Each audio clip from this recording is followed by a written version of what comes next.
Esse é mais um Sala de Entrevistas chegando para você. E quem nunca comprou nada? Não existe, né? Direito do consumidor se aplica a todos. A gente é consumidor o tempo inteiro. Até com a sua televisão ligada, você já está consumindo energia elétrica. Então, você tem os seus direitos aplicados sobre ela também, porque você paga sobre isso. Então, é sobre esses direitos do consumidor que a gente vai conversar hoje aqui no nosso Sala de Entrevistas com a especialista do tema, Caroline Calegari. Carol, obrigada pela participação aqui com a gente mais uma vez na TV Primavera. Michele, é uma alegria estar aqui na TV Primavera, estar aqui contigo especialmente, para falar sobre um assunto que, como tu mesmo falou já na introdução da nossa fala, é um assunto que está sempre em voga, está sempre em evidência, que é justamente o direito do consumidor.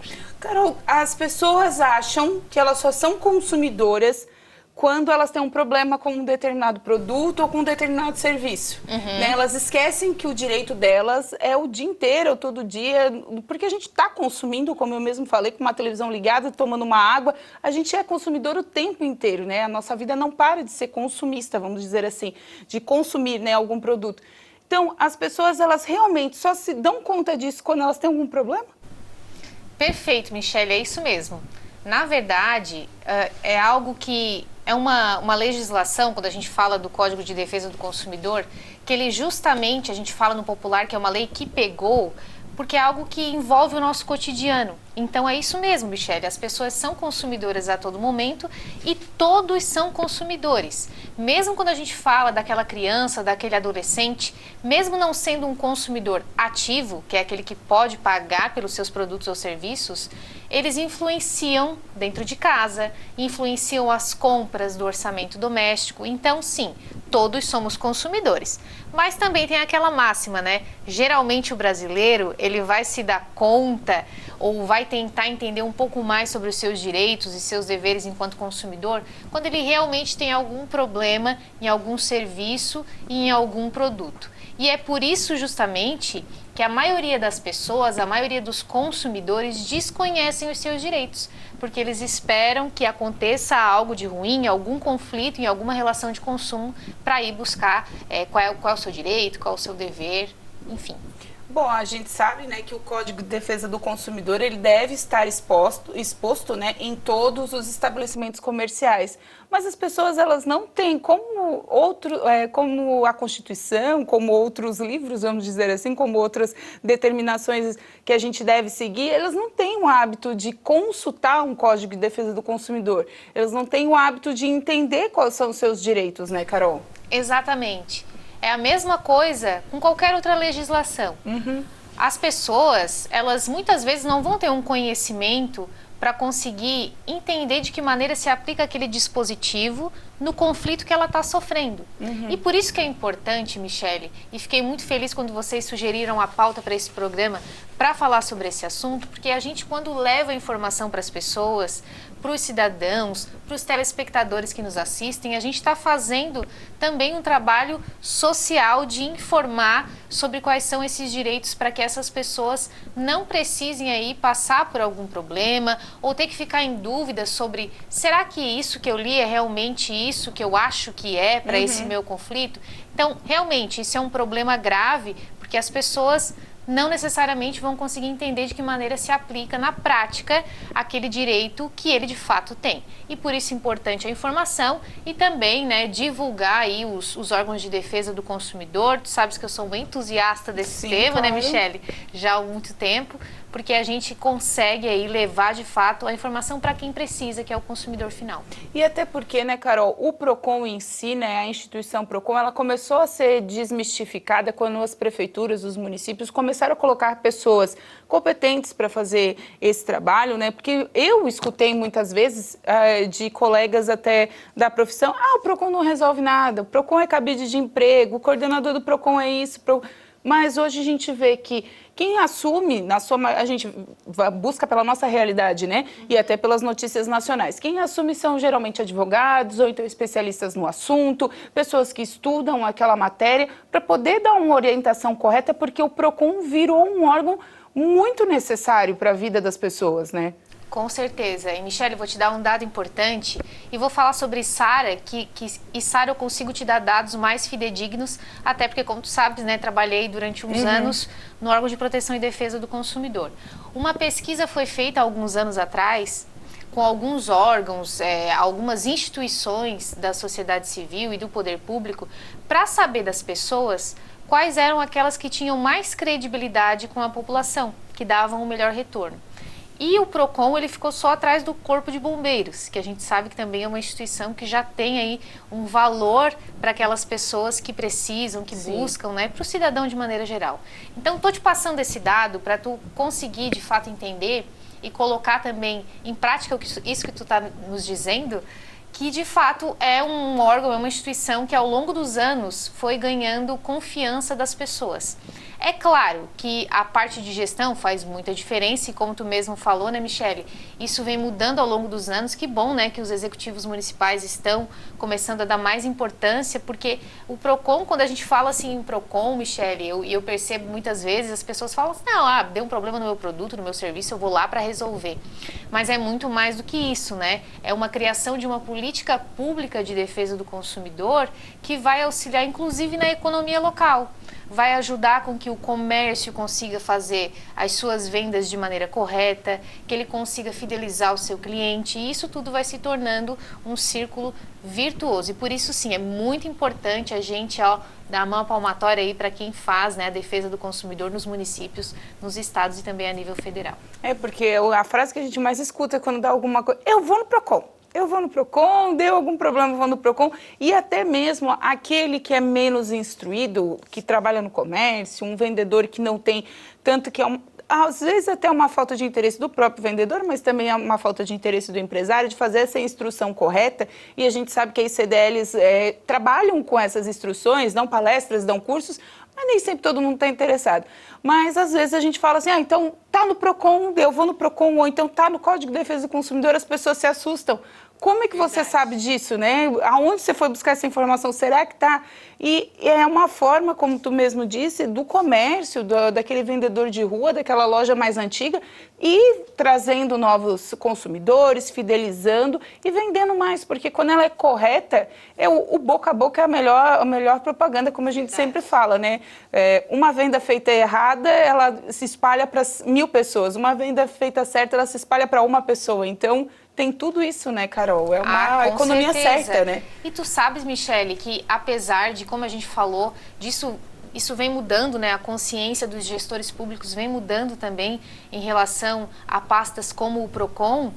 Por outro lado, existem ainda muitas cidades, muitos municípios que tem um certo receio da instituição do PROCON na cidade, justamente com esse medo de que o PROCON vai ser um vilão do comércio local, de que o PROCON vai ser um vilão do crescimento da economia da cidade, vai acabar com o pequeno empreendedor, e a gente justamente tem que demonstrar que é exatamente o contrário, né? Em Santa Catarina nós temos 295 municípios e temos cerca de 108 PROCONs, ou seja, existe aí um grande número de municípios que não tem um órgão de defesa do consumidor, né? Por uma questão de matemática. E aí, muitos desses municípios não têm por conta disso. Esse é um fator que acaba causando impedimento. Porque vai... como a gente falou, né? Vai acabar com a economia local, aquele pequeno empreendedor vai sofrer represália, ou isso só vai acarretar prejuízo para o erário público, quando é justamente o contrário, né? O PROCON, ele trabalha, Michele, para equilibrar a relação de consumo. Não é para ser um vilão do fornecedor, não é para dizer que o consumidor está sempre certo, porque não necessariamente ele vai estar certo sempre, mas é para ser essa ponte, esse elo de ligação entre essas duas partes, né? O consumidor, que é o mais vulnerável, e o fornecedor, que também tem seus direitos e deveres, e levar para eles assim um consumo consciente, uma compra de serviços, de produtos que não vai gerar nenhum prejuízo para nenhuma das partes, e fazer com que sim a economia cresça cada vez mais. A gente está falando da economia local, da lojinha, do centro, mas também o PROCON e o Código de Defesa do Consumidor ajudem muito aquela pessoa mais leiga, ou então até as mais instruídas, claro, naquelas grandes empresas, né, Carol? Que o 0800 não funciona, o 303 não funciona, que você passa por 30 atendentes e não te resolvem aquele teu problema, seja uma cobrança a mais, ou seja, um produto que não foi entregue, enfim. O PROCON também auxilia, porque ele tem caminhos e as respostas chegam. Eu acho incrível, né? Tu liga, se mata lá com as pessoas, quando liga alguém fala, eu sou o coordenador do PROCON. Nossa, mas abre o mundo, né? Um leque de respostas, né? Ô, Michele, e respondendo a tua pergunta e mesclando um pouco o anterior, esse também é um dado importante, né? Porque a maioria das reclamações que são feitas nos PROCONs, Brasil afora, elas dizem respeito às grandes empresas. Sim. Às grandes operadoras de telefonia, às instituições financeiras, aos grandes varejistas.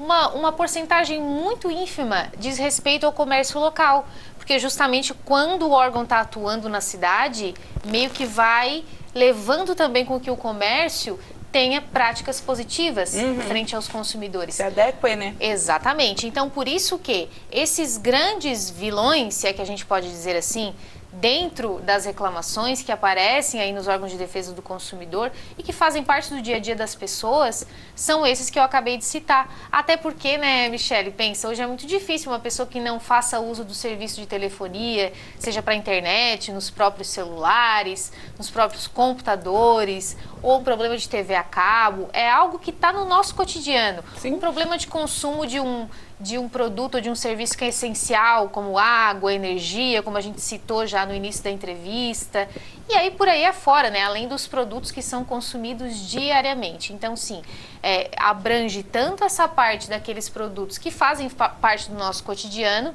quanto daqueles que já são quase que indissociáveis também do nosso dia a dia. E tudo isso, né, Carol, o pessoal vem associando também com as respostas positivas, né? Porque sem resposta positiva não teria todo esse andamento, é porque o PROCON atua e traz essa resposta para a população, né? Exato, né? A maioria aí dos PROCONs tem uma resolutividade de quase 90%, alguns acima de 90%, então isso só demonstra que vamos fazer um comparativo de 100 pessoas que buscam o órgão procurando aí algum auxílio, né, nesse seu problema, 90 delas vão sair com o seu problema resolvido. Então, é um número bastante expressivo, né? E, por outro lado, né, além dos próprios PROCONs, que são aquelas instituições administrativas e públicas que o consumidor já sabe o caminho, né, de onde seguir, nós temos também a aplicação do Código de Defesa do Consumidor em outras esferas, como nas próprias esferas judiciais, onde aquele consumidor teve alguma perda material, algum dano que ele sofreu, ele vai buscar a reversão, né, desse dano. Então, é uma lei que ela é aplicável aí em diversos nichos, né, em diversas áreas e que durante todos esses quase 32 anos que vai fazer esse ano aí, que está em vigor essa legislação, tem servido aí muito em benefício dos consumidores. Então tá certo, a gente vai para um rápido intervalo e já voltamos com mais Sala de Entrevistas, é rapidinho.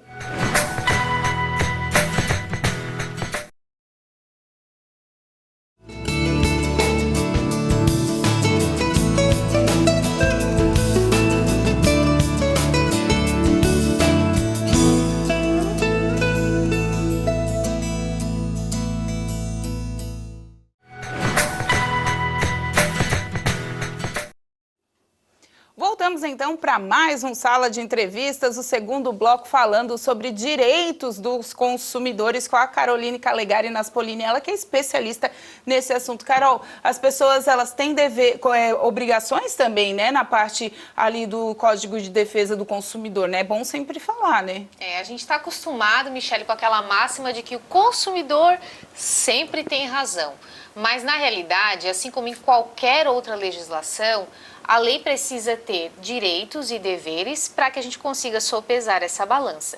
É claro que o consumidor é a parte mais vulnerável na relação entre consumidor e fornecedor? Sim, em 99% das vezes. E por isso que existem muitos dispositivos que asseguram, né, essa defesa desse consumidor. Mas tem também alguns deveres. E aí um exemplo prático sobre isso, né, e que acontece muito e que as pessoas têm essa ideia equivocada de que esse seja um direito de consumidor, quando na realidade não é justamente aquele produto que é adquirido ali no comércio local, que é adquirido numa loja física e que você vai lá, compra não faz o teste, que ó, aí já está um dever do consumidor. Fazer a testagem, manusear, verificar a voltagem, saber se é realmente aquilo que eu quero. Fazer toda essa testagem já enquanto eu estou no estabelecimento. O estabelecimento é obrigado a fazer esse teste, Carol. Na realidade, assim, é salutar que faça, Tá. mas esse deve ser um pedido do consumidor. Ah, sim. Essa é a minha obrigação enquanto consumidor. Porque, afinal de contas, eu vou estar levando o produto para casa.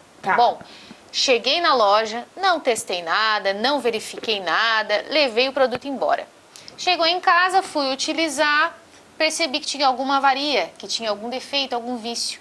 E aí eu volto lá naquela loja, quase fazendo um escândalo, eu vou chamar o Procon. Quantas vezes a gente já não ouviu falar em casos como esse, né, Michele? Quando na realidade esse não é o direito exatamente do consumidor nesses casos. Porque quando o produto apresenta um defeito, esse fornecedor vai recolher esse produto e vai ter até 30 dias para devolver esse produto em perfeitas condições para uso para esse consumidor. Ou seja, não é uma troca imediata, a não ser, é claro, que aquela loja, aquele estabelecimento tem uma política de troca, que aí não é uma obrigação também, mas vai depender do estabelecimento. Bom, ó, nós temos uma política de troca, Michele. Se tu manter a etiqueta, se tu guardar a nota fiscal, se tu voltar em até 7 dias, os critérios vão ser definidos pelo fornecedor. E se eu estiver dentro dos critérios, claro que aquilo que foi dito vai configurar como uma oferta que faz parte daquele contrato que foi celebrado entre os dois. E aí sim, pode ser que seja uma troca imediata, mas a regra geral são a dos 30 dias. E até questão também, né, Carol, assim, já aconteceu inclusive comigo de comprar um presente e não querer, não vou abrir agora, não vou tirar o lacre, não vou testar, vou entregar o presente, até porque não tinha essa noção do teste mesmo. Sim. E a pessoa chega a abrir e tá faltando um pedaço do produto. Veio quebrado, era um aparador de barba, alguma coisa assim, e tava partido no meio pentezinho desse aparador. Eu levei até a loja, expliquei, fazer menos de 2 horas que eu tinha feito a compra, eu comprei, fui para a festa, voltei e troquei porque eu fiquei morrendo de vergonha. A loja trocou para mim, trocou até porque o próprio gerente ali, o vendedor, lembrava que eu tinha acabado de sair da loja, mas ele falou, não é uma prática, não é normal trocar. Eu não, se fosse uma outra situação, eu não trocaria.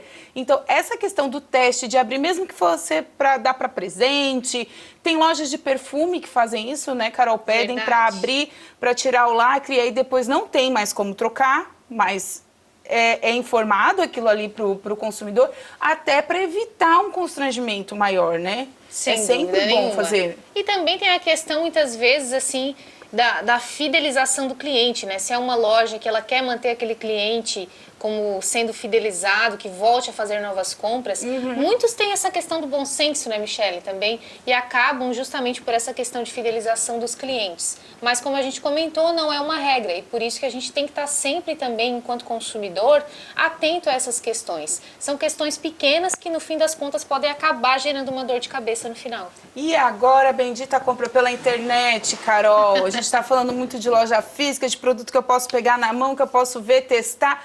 Mas as vendas pela internet não tem como, é um caminho sem volta. Muita gente agora naqueles aplicativos de compra de produtos do Brasil e de fora do país também.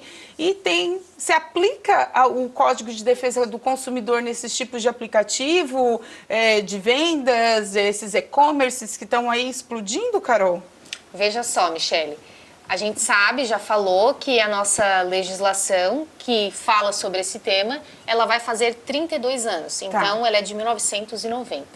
Em 1990, nós não tínhamos a internet, especialmente como ela é hoje, como um serviço que faz parte do nosso dia a dia. Estava engatinhando. Exatamente. E por isso que a gente costuma dizer que essa lei ela é à frente do tempo, Michele, porque mesmo não havendo a internet, existe um dispositivo dentro dessa lei que ela vai tratar sobre aquelas compras que são feitas fora do estabelecimento físico. E que na época a gente usava como exemplo aquelas que são feitas por catálogo, aquelas compras que são feitas a domicílio, uma pessoa que vende na sua casa, e essas eram as compras que são feitas fora do estabelecimento físico. Sim. E que hoje a gente adequa à realidade da internet, que também não deixa de fazer parte desse dispositivo, que é o artigo 49 do CDC. O que esse artigo nos diz, Michele? Que o consumidor ele tem o direito de se arrepender.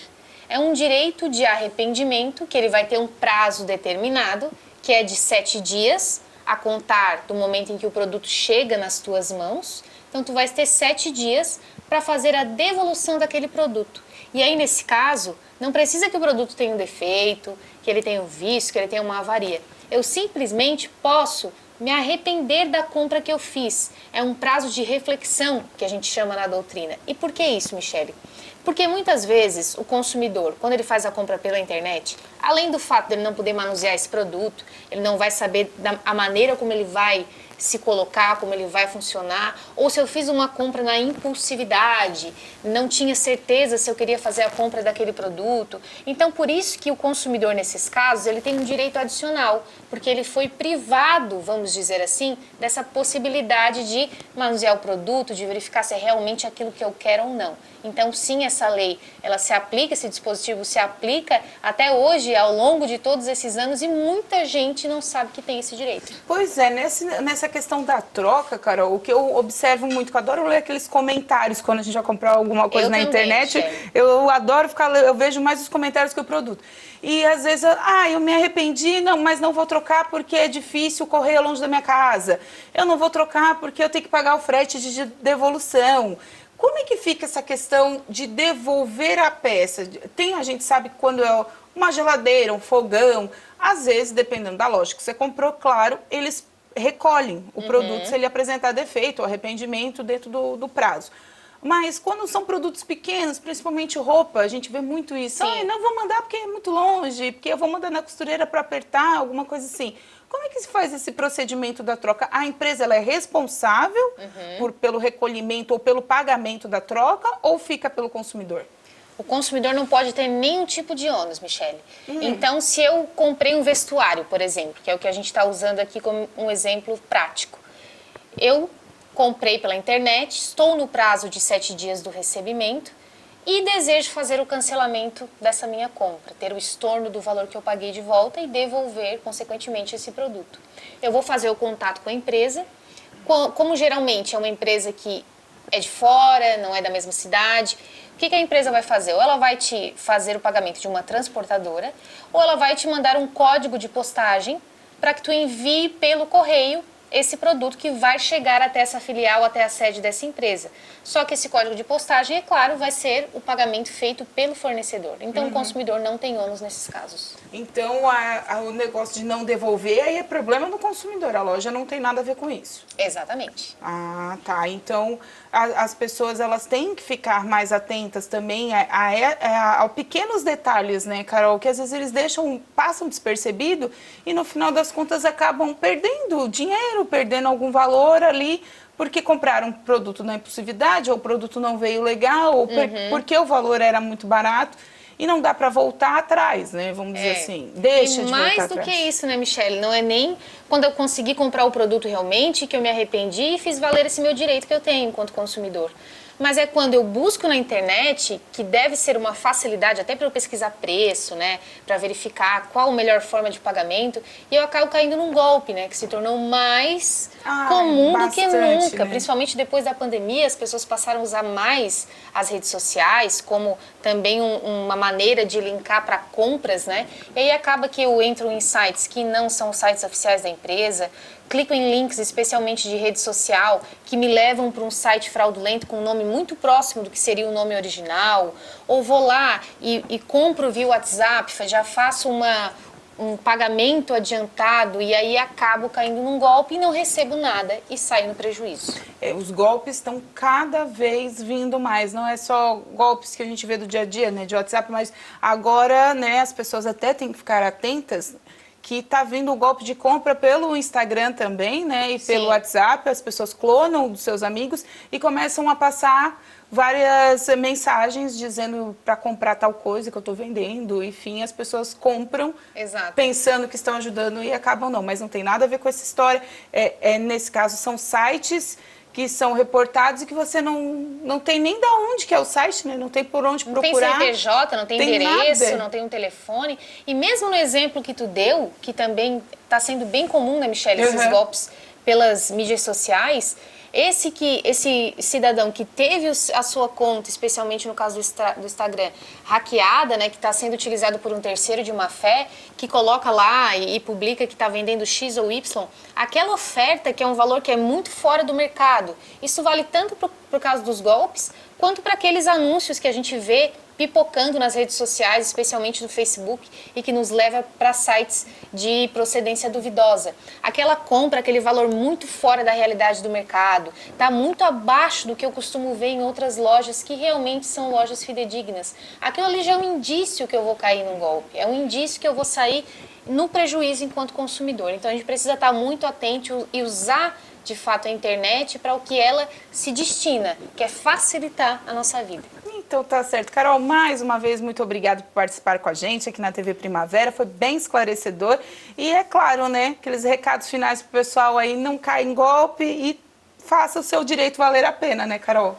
Sem dúvida, Michele, eu que agradeço, como eu disse, uma alegria estar aqui de novo para poder falar sempre desse assunto que é tão importante, tão relevante na vida das pessoas. E se a gente puder deixar uma dica para os nossos consumidores que nos assistem, né? Afinal, como a gente já comentou, todos somos consumidores, é sempre tentar, em caso de dúvidas, buscar as fontes corretas, buscar aquele organismo público que vai te dar um respaldo positivo, aquele especialista que vai te ajudar a resolver o teu problema. O consumidor brasileiro tem muitos direitos, também tem deveres, e a gente precisa levar essa informação para as pessoas, para que elas tenham conhecimento e usem essa ferramenta a seu favor, a seu benefício, porque o consumidor informado, ele é sempre mais consciente nas suas compras e na sua vida. Então tá certo, obrigada mais uma vez, e esse foi mais um Sala de Entrevistas para você. Lembrando que essa entrevista fica também disponível para você no nosso canal do YouTube, @TV Primavera. Até o próximo, tchau!